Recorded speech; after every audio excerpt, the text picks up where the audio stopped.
regarde à la télé ce soir, Eva?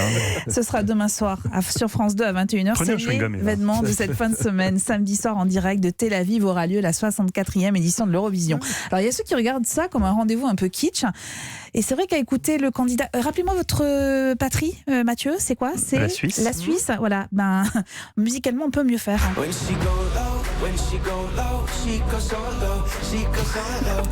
Il s'appelle Lucas Ali. Il n'est pas favori, je préfère vous le dire. Comment ça, il n'est pas Non, il favori? n'est pas favori. En revanche, la candidate pour la Grèce, Catherine Duska, elle pourrait être parmi les gagnantes.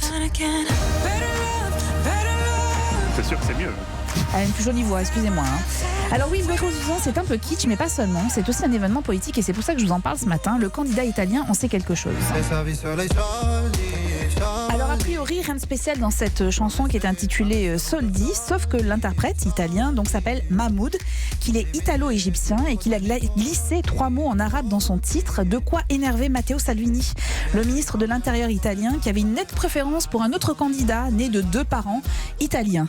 Et c'est pas le seul homme politique à être agacé. Le gouvernement israélien n'est pas fan du tout du groupe islandais Atahari, donc je vais épargner vos oreilles, mais sachez que la formation clame haut et fort ses convictions politiques dans cette chanson. Ils se disent anticapitalistes, en faveur de la cause palestinienne et contre la politique de l'État hébreu, des prises de position qui a d'ailleurs leur coûté leur sélection. Quant à la Turquie, eh bien, elle a décidé de ne pas envoyer de candidat. C'est le directeur général de la chaîne qui diffuse le concours qui a affirmé qu'il n'était pas possible de retransmettre cette soirée à 21h.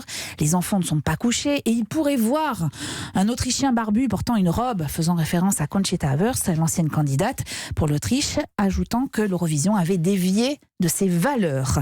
Alors autant vous dire que le candidat français Bilal Hassani, qui est drapé dans sa robe blanche, risque d'en agacer plus d'un. Eh bien c'est tant mieux et c'est à voir sur France 2 à 21h demain.